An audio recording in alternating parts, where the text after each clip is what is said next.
بسم الله الرحمن الرحيم.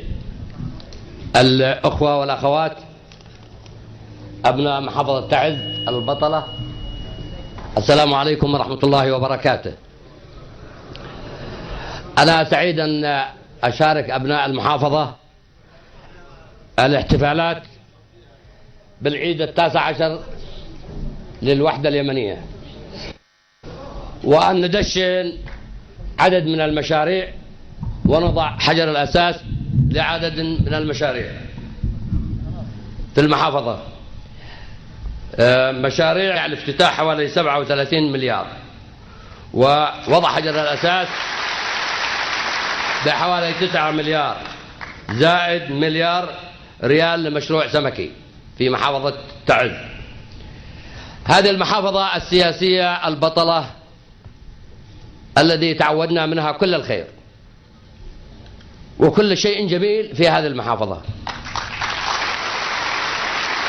لا أنسى أبدا تلك المسيرات الحاشدة والفاعلة لهذه المحافظة البطلة عام 1978 عندما تحركت القوافل من تعز البطلة إلى العاصمة صنعاء.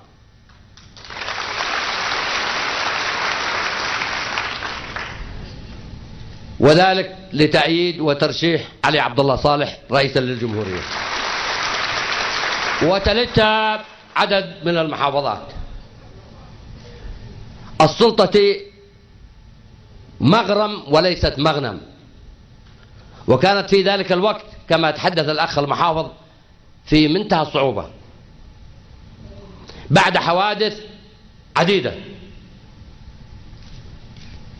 ومخاض كان في البلد، وكانت صعوبات جمة، ولكن بعون الله سبحانه وتعالى تم إنجاز ما كنا نطمح إليه في المجال التنموي، في المجال الخدمي، في القضاء على تلك الفتنة التي كانت مشتعلة في المناطق الوسطى وشرعب والوازعية، وبعون كل الشرفاء من أبناء كل المحافظات وعلى وجه الخصوص محافظة تعز في تعز قضينا على تلك الفتن الذي سالت فيها الدماء وأزهقت الأرواح للعلماء وللمشايخ وللشخصيات الاجتماعية من قبل تلك العناصر الفوضوية الخارجة عن النظام والقانون بما كان يسمى بالجبهة الوطنية، وليست جبهة وطنية ولكن جبهة تخريبية، ولا تستحق أن يقول عليها جبهة وطنية، جبهة تخريبية.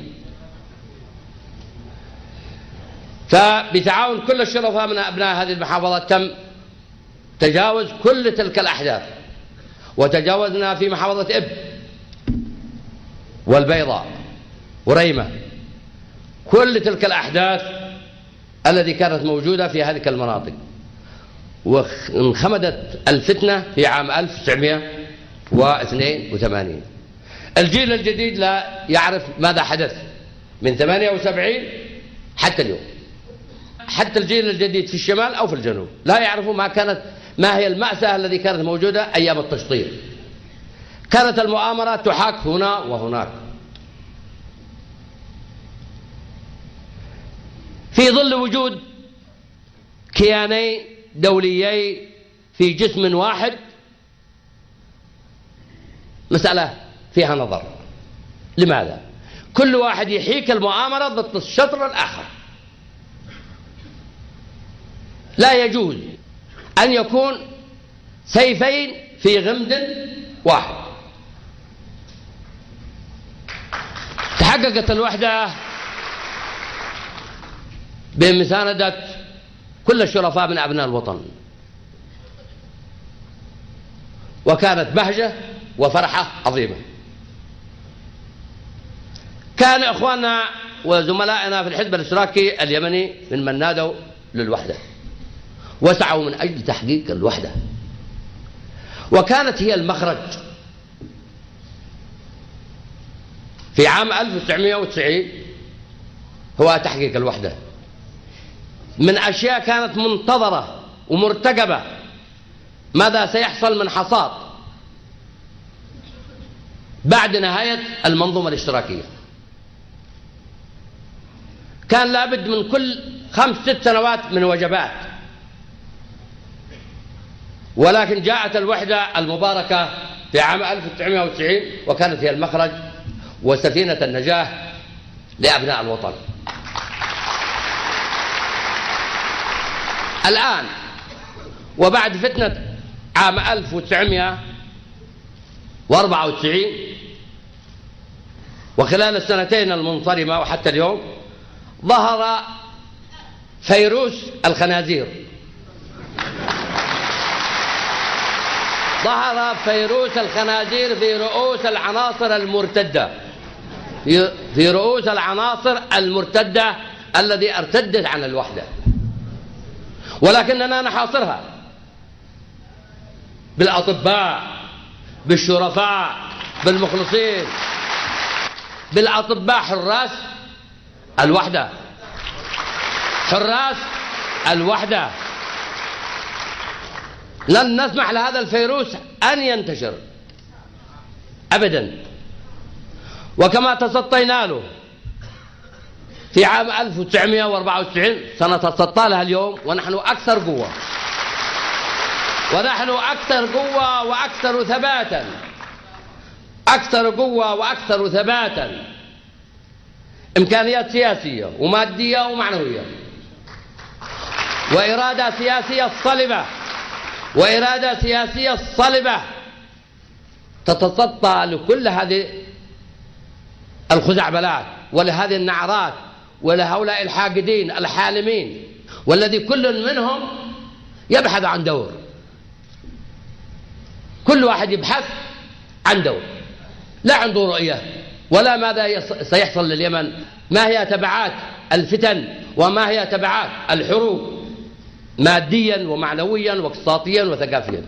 ولكن هيهات هيهات من اعتصامات، من مظاهرات، من شغب، من تخريب. الديمقراطية رأي ورأي وطني، مش مكايدة، مش كذب، مش افتراءات، مش قلب الحقائق.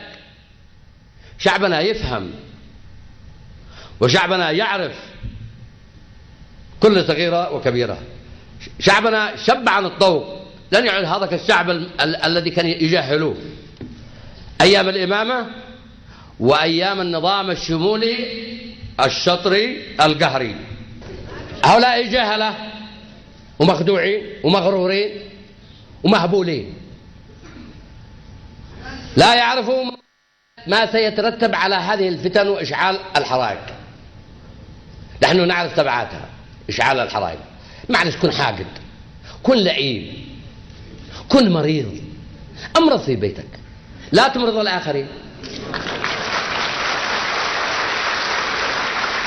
افرز سمومك في مسكنك، افرز سمومك في مسكنك، لا تفرزه على الجمهور، لأنه ما يترتب عليها هو إراقة الدماء، تدمير الاقتصاد الوطني، شرخ في الوحدة الوطنية، انعدام الثقة بين كل مواطن ومواطن.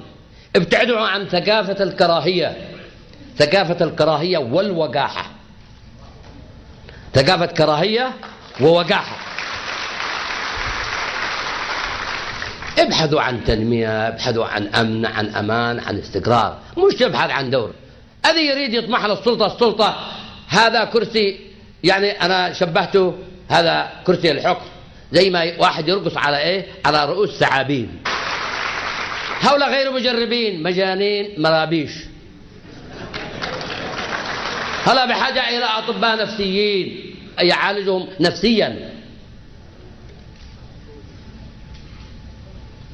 السلطة مغرم وليست مغنم، مش كرسي، ومش مزيد من ابتزاز الوطن، مش مزيد من المال والثراء الغير شرعي.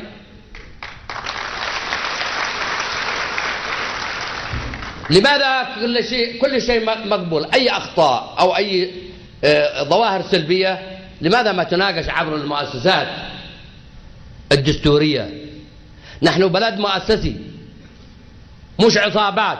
ما نرجعش إلى مربع رقم واحد، مؤتمر الحوبان ومؤتمر خمر ومؤتمر عمران ومؤتمر الصرارة و هذا عقلية قديمة رجعية متخلفة. اشتغل عنه المؤسسات. مجلس النواب ممثل الأمة، مجلس الشورى استشاري وممثل،